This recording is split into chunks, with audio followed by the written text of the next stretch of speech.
Grabe pala si Pulong Duterte, no?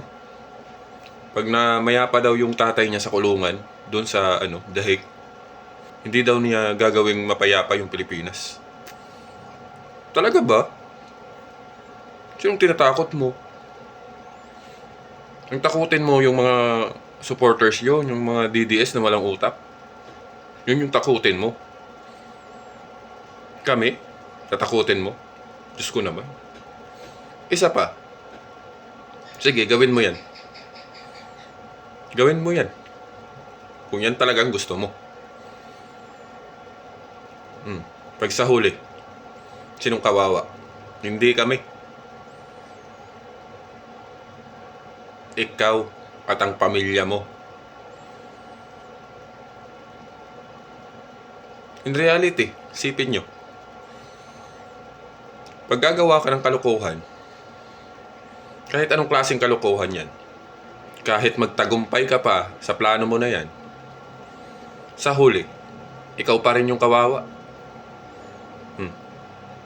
Diba? Makukulong ka, makakasuhan ka, lahat-lahat na. So, sino yung lugi? Kami. Ikaw yun, Pulong. Kaya bago ka gumawa ng plano mo, mag-isip ka muna. Tandaan nyo hindi lahat ng pinaplano natin sa buhay ay matatawag nating advantage yan.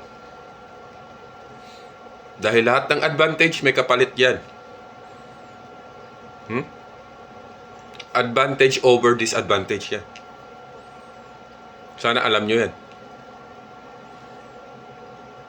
Kaya bago kayo gumawa ng mga bagay-bagay, lalo na kung ipapahamak nyo lang naman sa huli, mag-isip muna.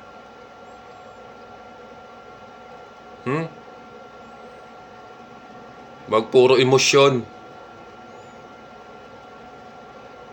Dahil mapapahama ka dyan. Sinasabi ko sa inyo. Sinasabi ko sa iyo, Pulong. Mapapahama ka dyan sa ginagawa mo. Puro ka galit. Wala ka ng pag-intindi.